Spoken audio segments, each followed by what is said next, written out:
Welcome to another episode of Dental Flicks Uncut. I am here, your co-host Allison Lacusier with Dr. Anissa Holmes and our special guest today, Glenda Acevedo. Welcome to Dental Flicks Uncut.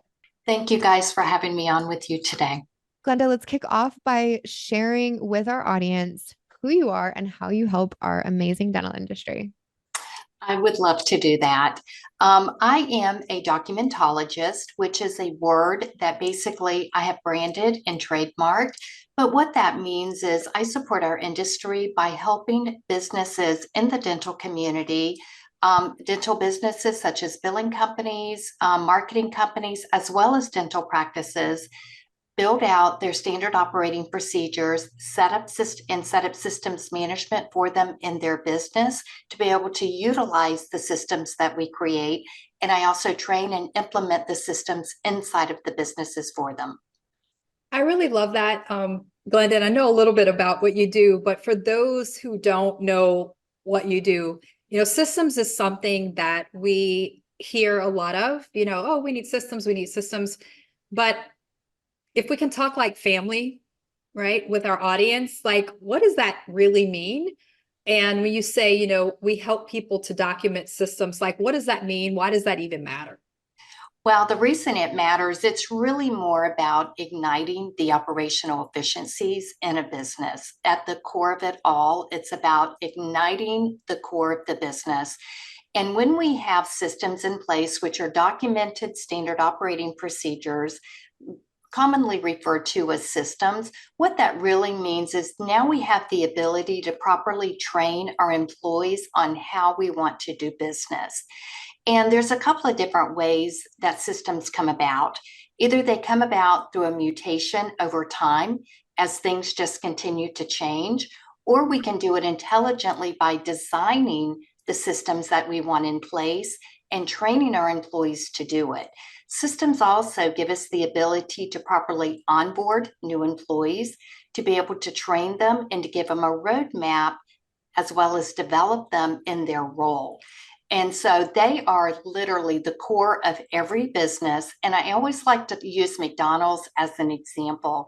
They started putting systems in place over 60 years ago, and they started on a basketball court with tables set up to where they maneuvered people around trying to figure out the most efficient way to put the hamburger through the line to get the ketchup, the onion, the mustard, and everything on it, and in the bag and out the window. It took them a while to figure that out. It does for all of us in our business. But if you look at McDonald's today, they're one of the most well-run businesses around the world. No matter where you go, you can walk into a McDonald's and get the same hamburger, and they're delivered by teenagers in most cases. And so that is what a well-documented, systemized business can do for you. So if anyone wants to grow and scale, that is the way to do it. So I know that Allison's going to ask a question else, but I just want to interrupt for just a second or interject. It's really interesting that you say McDonald's, because I hear from doctors all the time. I do business coaching, right? So I hear doctors all the time say, it's hard to find people right now. Like, hiring is really difficult. Things have changed after the pandemic. Like, I'm hearing, yes, they have changed, right? So are we going to sit around and like keep saying that, or we're going to do something, right? And what I always say is, when you build a system or a process for how we answer the telephone, of how we do anything in our business, right? How do we order supplies, like all the things, right?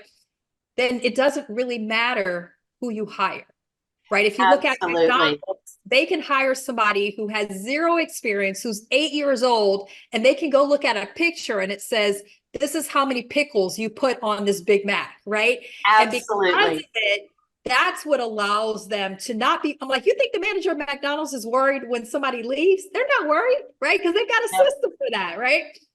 They absolutely do. And you're right. When we put systems in place so that we can bring someone in that even works at Waffle House that has absolutely no experience in dentistry, if we have the well documented systems and the onboarding systems in place, now we have a path to be able to take that employee down to teach them how to do what we want them to do.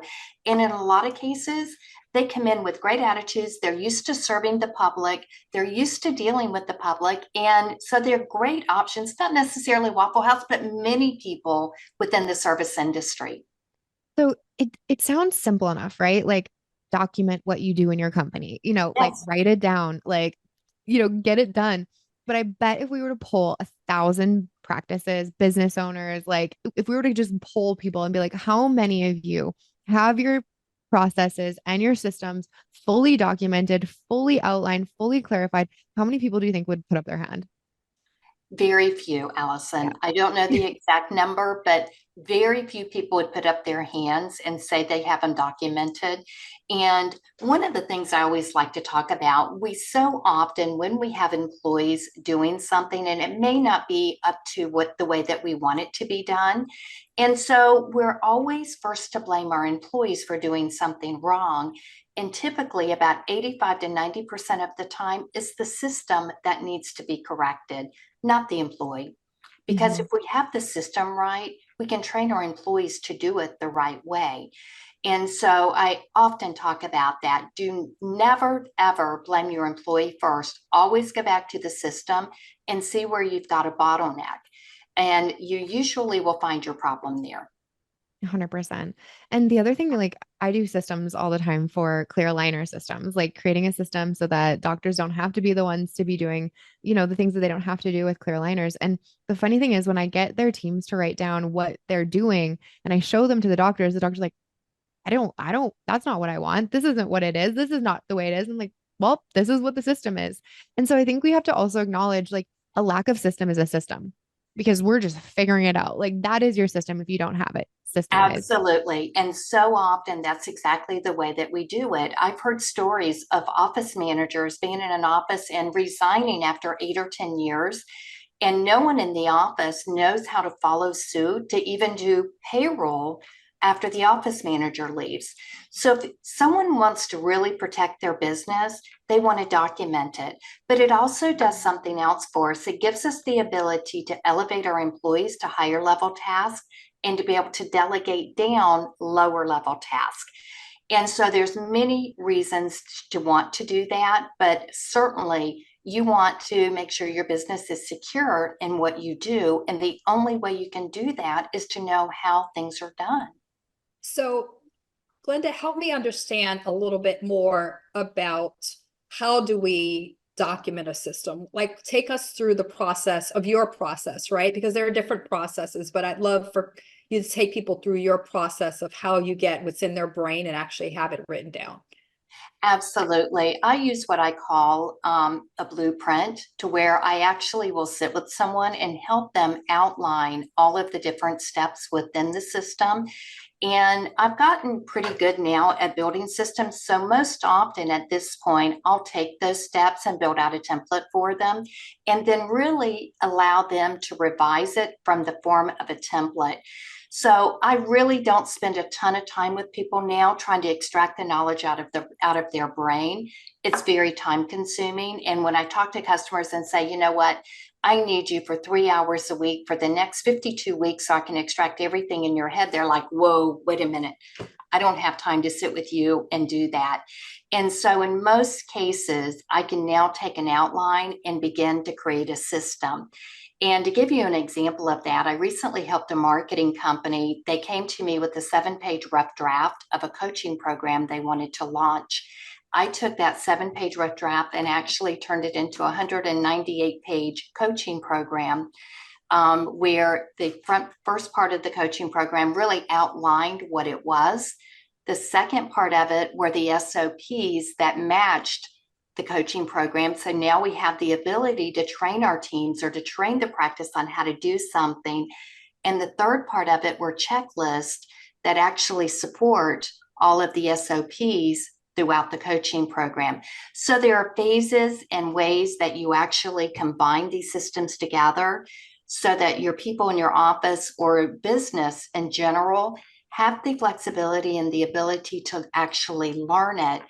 But if I'm actually coaching with the client, I'll take it even a level deeper than that. And I will actually coach them through each one of the systems and implement it with their employees and roll it out from location to location to make sure people clearly understand how to perform that task and how to perform that job. I love that. I love that you figured out a way to make it faster and easier for business owners, because truly, like, that's one of the reasons why in my own business, we have some systems like outlined, but I'm like, I can't spend the time to sit down and just like write these things out. And so if you have somebody who actually can give you like, these are the systems, this is the outline, this is the small information pieces that I need from you to get this done, that saves people so much time and energy. So like we know, like I think all business owners are like, yeah, okay, like I need to get systems in place. Like I think we all know, but I think we have to like really talk about the consequences of not doing it. Like what are the consequences to a business over time if we just absolutely do not ever do this right or take the time to do it? Well, for one thing, you'll never have the ability to grow and scale your business effectively. Second thing is you're going to have high turnover, just like we're experiencing in many dental practices right now, because most employees want to know how to achieve success and they want to grow and be developed with a company. I think that's just part of who we are as humans, is we are always looking, or at least most of us are looking at what's next for us. How can I grow to the next level within this company? How can I get promoted? So if you don't have developmental programs in place, you're going to have a high turnover rate. And it's been proven. The longevity of an employee that was not properly onboarded is a matter of months compared to someone properly onboarded, usually is about an average of 2 to 3 years at this point. So to me, that's a significant difference in the way that you're running your business, but you're going to just continue to sit and spin your wheels if you do not have these systems in place. And as a business owner, you're going to be stuck in the day to day of your business. So you'll always be working in your business and never really on your business, which is what we want to do as business owners. So Glenda, what's your story? Like what helped you to really get to where you are now? Like what prompted you to start doing this work, right? I thank you for asking that question. This is something I'm really passionate about. I spent 18 years in corporate America. And in 2009, after adopting two babies from Guatemala, and to go along with three I already had at home, I ended up burning out in my career, trying to be superwoman, having a career, having a large family with 5 children. And I ended up going out and leaving my career and was a stay-at-home mom essentially for 12 years and was on disability. About 4 years ago, I decided I really, really wanted to come back to work. I never felt like I was done with what I wanted to accomplish in this world. And so I went to work for a virtual assistant company right out of the gate, not really having a whole lot of direction. And at that company, one of the things I learned about in working with a lot of entrepreneurs is they all really sucked at creating their own systems. Excuse my language there, but it's just being very blunt. They sucked at it. They sucked at hiring employees and trying to train them. And so when I decided to resign from there, I had to decide what do I want to do when I grow up? And so, with deciding that, I decided I really wanted to look more into becoming a systems specialist. So, I've gone through a couple of certification programs at this point. So, I'm certified in systems management, and I was most recently certified in another process called process triage, where it's a 1 day workshop that is going to lead into companies that are doing $5 million to $10 billion, where we actually go in and do a full day workshop with a full team of people to identify bottlenecks. It's called $1 million day because essentially you can turn $1 million over in a day by doing it.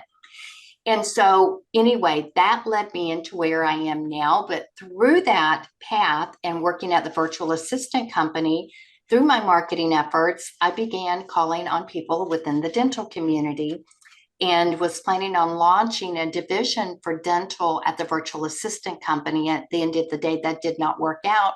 But I decided I love the community, I love the people, and I really wanted to be a part of it. So I dug my heels in, and here I am, a part of this community, which I absolutely love. So thank you guys for all welcoming me as you have. I love having you in here. I love that you just like created your own like name profession, like documentologist. I think that's genius. Can you share a story with us around how you've like just the transformation that you've seen a practice or a business go through with the support that you've brought them? Absolutely. I'm currently working in 3 different dental practices, I think 4 different locations, and I'm actually working with a dentist slash coach in that space. Because as I mentioned, I've never worked inside of a dental office. I'm from corporate America, and I really didn't have experience working at a dental office, even though I have systems experience. And so I wanted to get some firsthand experience at someone very good at what they were doing, a unicorn in the industry, if you will. And so she was kind enough to take me under her wing, and that's Dr. Devin Geeson. I'll go ahead and throw her name out there because she's fantastic. And she took me under her wing. So we have been actively working in several different practices right now. And Devin has been going in to launch the coaching program. And I come behind her and actually roll out all of the systems, do weekly coaching with the team members on understanding the systems, addressing them, and holding them accountable to follow through, to fill out all of the checklists, to do the morning huddles. And I track all of their numbers, their daily numbers, as well as their monthly numbers. And so this collaboration that she and I've had together has really shown true success in what's happening. We get some pushback initially, like people, I don't want to do this. But after about 30 days, we really see the corner begin to turn as people begin recognizing the value behind what we're teaching them. They start to see wins, they start to see their numbers pick up, and we really begin to get the buy-in from the entire team at that point. So we're approaching the end of a 90-day engagement with one of our first practices we worked with, and they're seeing tremendous success. And this month they're launching a brand new program around whitening products, and they've been doing fluoride, and they've been doing a lot of other promoting, and it's really grown the practice closer together, but it's also built out the foundation. So now they have the ability to, again, everyone's on the same page, understanding the same direction. Everyone's moving in the same direction towards the same goals. And so it's really brought them full circle with what we're doing, and they're about to open up their 3rd location. So it's been a huge success. I love that. So I know that you have a course inside of Dental Flix. I'd love for you to share a little bit more about what the listeners can learn inside of your course. And then also, if they'd love to reach out to you to maybe do some one-on-one to help with systems, how they can reach out to you. Absolutely. The course that we have in Dental Flix right now is really a step-by-step process on how you can build out your systems yourself. So if someone wants to attempt to do it, I actually take them through how I do it, including how I use AI to back me up with creating some of the systems behind it, and really walking them through the entire process. I still find that most people really struggle with sitting with a blank sheet of paper and figuring out, how do I put all of this together and how do I make sense of all of it? So if you feel like you're there after watching the course, please feel free to reach out to me at glenda@acevedo.com. And you can see all of the different offerings I have on the website there, and also be able to schedule an appointment with me from my website. I love that. Glenda, I just want to honor you for, carving this lane out that dentistry has needed for a long time, and I think will probably always need. I always say, like, you have a small fire in your practice if you do not know what your systems are, if you don't have your systems documented, because that's when that office manager leaves and things go really sideways. And so for the practices that want to protect the investment of their practice to feel like a fully functioning business, you're there to support them and to not have them be able to do it alone. Like, I know feels like a daunting project, but I can already tell just by your energy and your expertise, you make it easy for these practices. So I want to honor you for the work that you've done, for being a part of this industry. You're just so welcomed and so loved in the industry. And we're just so grateful to have you as a content creator. Thank you so much to both of you again for having me on today. And I'm so thrilled to be a part of Dental Flix and the community, and to be a part of everything that we're all doing together collaboratively. So thank you. Well, that wraps up another episode of the Dental Flix Uncut podcast, and we will see you guys next time. You've just unlocked valuable insights with Dental Flix Uncut, but there's more. Dental Flix is not just a podcast, it's a thriving community, a hub of knowledge, and the #1 online streaming CE platform in dentistry. With just just a few clicks, you can start exploring a wealth of resources, including in-depth training on leadership, case acceptance, scheduling, hiring, weekly marketing calls, insightful gap assessments, and scorecards, all designed to help you master what you discovered today and propel you further on your path to dental excellence. Head to dentalflix.com to get started for free and embark on your journey towards mastery. Thanks for tuning in to Dental Flix Uncut. See you next time.